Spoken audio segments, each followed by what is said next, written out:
experience. CBS News. This is CBS. Tonight, former First Lady Jacqueline Kennedy Onassis fighting to stay alive as she battles untreatable cancer. Tonight, he was the head coach for the Whalers, but Pierre Maguire is looking for a new job. Tonight, the Seawolf submarine finds a permanent home in Connecticut, and it means at least 1,000 jobs headed this way. Now, Eyewitness News Nightbeat. Live from WFSB, Channel 3. You're watching Eyewitness News Nightbeat. Good evening, I'm Don Lark. And I'm Denise DeCenzo, and what's happening tonight is a vigil for a former First Lady who has shown America great courage and dignity. Jackie Kennedy Onassis is said to be resting comfortably in her New York apartment as she battles untreatable lymph cancer. Senator Edward Kennedy told reporters tonight that Mrs. Onassis is enormously grateful to all of the people who have sent notes wishing her well. Reporter Nanette Hansen is live on New York's Upper East Side with the very latest for us tonight. Nanette? Well into the evening, friends and family members continue to pay visits to the Onassis family home here in New York City. It was just this past Sunday that the former First Lady was seen and photographed in Central Park, and the sudden worsening of her condition came as a shock and a surprise to the entire nation. Jacqueline Kennedy Onassis was resting at home today, surrounded by her family inside, a mass of reporters outside. Senator Ted Kennedy and William Kennedy Smith arrived tonight. Nephew Joe Kennedy was among the relatives arriving this morning. Children John and Caroline were already inside, managing to escape the camera's lens. Mrs. Onassis was released from a New York hospital Wednesday afternoon at her own request. The following statement coming from longtime friend and spokeswoman Nancy Tuckerman. The disease has progressed and there is nothing they can do for her. She will not have any further treatment. President and Mrs. Clinton are among those sending best wishes. Harry and I have been in touch with Mrs. Onassis in the last several days and are getting regular updates. She's been quite wonderful to my wife and to my daughter and to all of us, and we're thinking about them, praying for them. The 64-year-old former First Lady has been fighting non-Hodgkin's lymphoma since January, a cancer that typically strikes people in their 60s and 70s. It attacks tissue in the lymphatic system, an important component of the body's immune system. Mrs. Onassis has been hospitalized 3 times since news of her illness became public, the most recent complications prompting the most concern. She obviously is very, very sick. There's a lot of members of the family that have gathered to be with her, and it's obviously it's a very difficult time for Jackie and for the family, and I think we all just wish her a great deal of love. Many onlookers were outraged at the media attention focused on the gravely ill former First Lady. Those close to Mrs. Onassis had hoped returning home would give her as much privacy in this phase of her illness as possible. That seems unlikely. Mrs. Onassis was given the Catholic rite for the dying by a local priest earlier this afternoon. But upon leaving her apartment this evening, Senator Ted Kennedy told reporters that he's looking forward to seeing Jackie tomorrow. Reporting live from New York, Nanette Hansen, CBS News. Back to you. All right, thank you, Nanette. Well, the disease that has stricken Mrs. Onassis, non-Hodgkin's lymphoma, is one of the fastest-growing cancers, but it's also one of the most curable. It's a cancer of the lymphatic system. The system is responsible for processing white blood cells, which in turn bolster the body's immune system. Now, the lymphatic system is composed of lymph nodes throughout the body, including the neck, underarms, and groin, and the spleen. Lymphoma can spread to many other organs, including the liver, lungs, stomach, and brain. Non-Hodgkin's lymphoma typically strikes people over the age of 50. Well, we know that President Kennedy's widow has always gone to great lengths to protect her privacy, and Senator Edward Kennedy says the family is trying to respect that tonight. He spoke with reporters earlier this evening. All the members of the family love her very deeply. We wanted to be here this evening. Had a good chance. She's resting comfortably. Had a good chance to talk to John and Caroline, and I think everyone wants to respect her privacy and her feelings. Jacqueline Kennedy Onassis first disclosed her cancer condition this past February. Well, most people in Connecticut who know Jackie Kennedy Onassis did not want to talk about her life at this point. But even among people who never met her, she had a powerful impact here. Nightbeat reporter Sean Comey continues our team coverage. The usual welcoming committee presents Mrs. Kennedy with a bouquet of red roses. In the best of times, in the worst of times. It's official now. The president is dead. Jacqueline Kennedy Onassis will be remembered as a very private person living a very public life.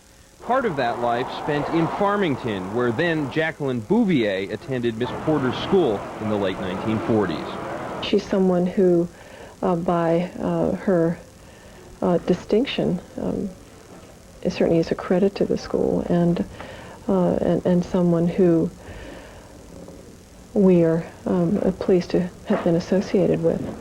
She's been a very private person, and we have always respected her privacy. She jealously guarded that privacy over the years, but had to endure the spotlight, even when tragedy touched her life again, when her second husband, Aristotle Onassis, died. If you come to the library trying to find out about Jacqueline Kennedy Onassis, and you look her up in the encyclopedia, you might think that she never existed, because there's no listing under her name. To find out anything about her life, you have to look up one of her husbands. But that's the way many people will remember her. She was the wife of a very great president. She was a great and gracious lady herself. She did wonderful things for the White House. And I think she acquitted herself admirably throughout some extraordinarily difficult times. Jacqueline Kennedy Onassis, a woman of style and substance who lives on in the thoughts and prayers of those who knew her and those who were inspired by her example. Sean Comey, Channel 3 Eyewitness News on the Night Beat. We've taken at least a dozen phone calls tonight from people who were looking for a way to express their feelings about the former First Lady. Some folks in Hartford's Zion Street area decided to light some candles and put them in their windows. We've been told of similar gestures being made in other parts of Connecticut tonight as well. Here's a quick recap of the events surrounding Jackie Onassis' illness and the status. Tonight she is suffering from non-Hodgkin's lymphoma, a form of cancer. Tonight she is said to be resting comfortably in her New York City apartment. Her children and other family members have stopped at her bedside tonight.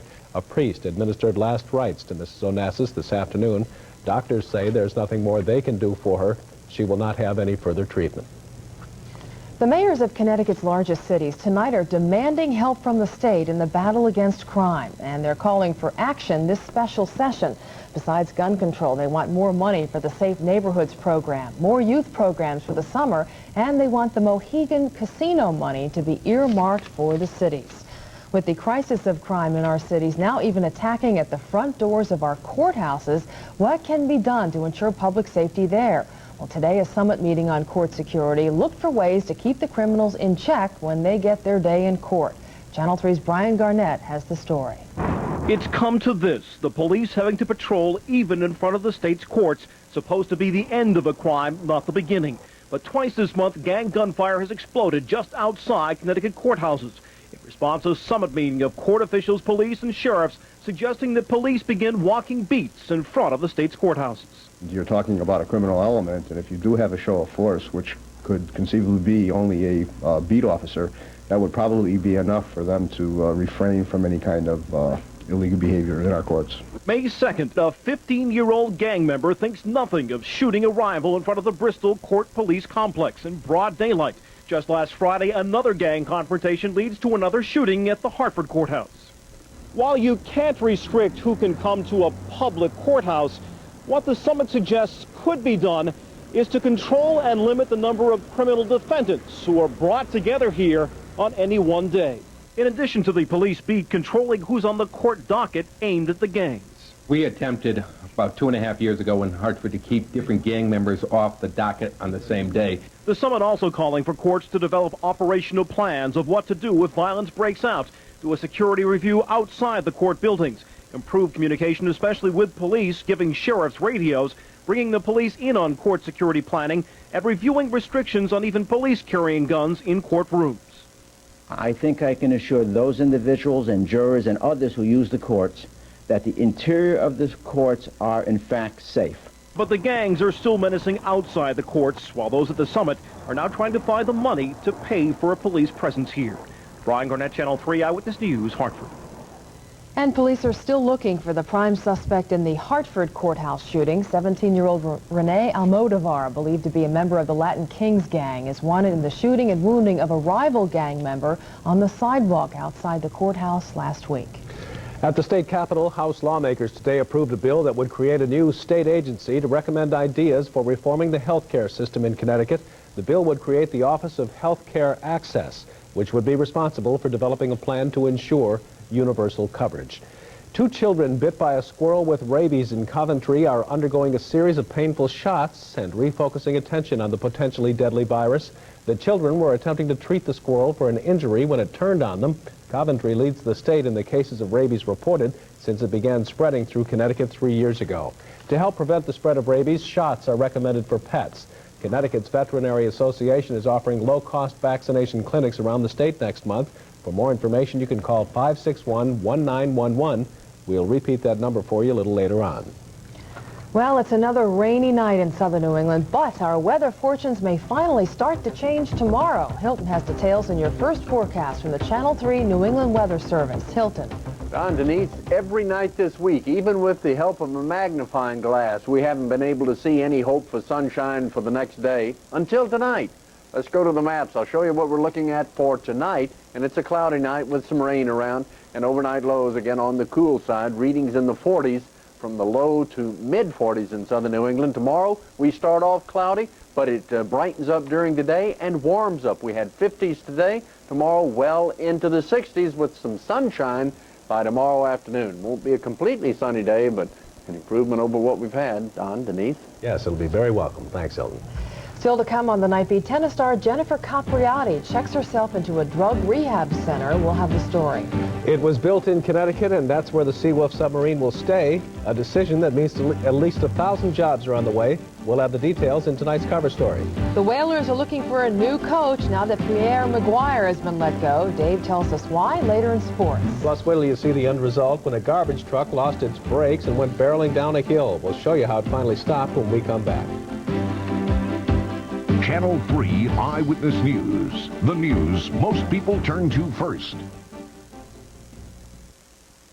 State police tonight are tracking one of 2 jail inmates who broke away from custody in Danbury today while being led into a lockup area at the courthouse there. This morning about 9:30, there was a prisoner transport van bringing 6 prisoners into the back of the Danbury court.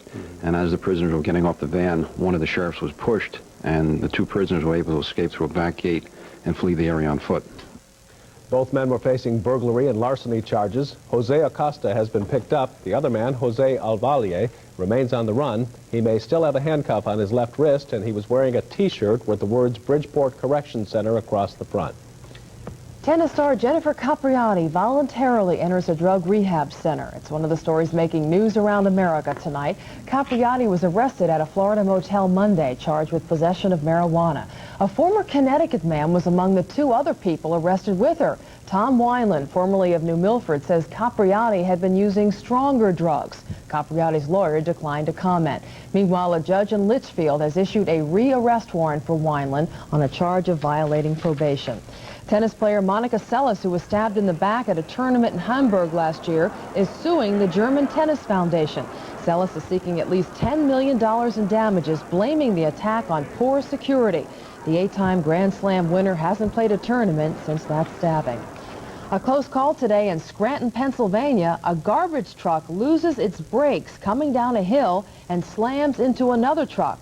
That truck then crashed into a diner. Both truck drivers were injured, but no one in the diner was hurt. On the Nightbeat Business Watch, Connecticut builders are picking up the pace of new home construction in Connecticut. 775 housing permits were issued last month, and while that number's off almost 10% from the same time last year, it's an increase of more than 30% from the month before. Solomon Kirchner will be one of several partners in the casino proposed by Connecticut's Mohegan tribe in Montville. He's the man who brought casino gambling to South Africa. The stock market marches on, the Dow Jones notching a 26-point gain today to run more than 80 points ahead on the week so far. Excuse me, I'm being told in my ear we're going to go now to a special report, CBS News. For many Americans, her finest hour came in the aftermath of her husband's assassination. Her dignity, poise, strength, and grace during that horrifying time in many ways carried an entire nation through the tragedy. After that, Jacqueline Kennedy retreated from the public eye. In 1968, she married Greek shipping tycoon Aristotle Onassis. Onassis died in 1975. In her later years, as a book editor for Doubleday and as a grandmother, Jacqueline Kennedy Onassis maintained an intensely private life. There will be more about the death of Jacqueline Kennedy Onassis later on this CBS station. Dan Rather, CBS News, New York. And we'll be back with more news in just a moment.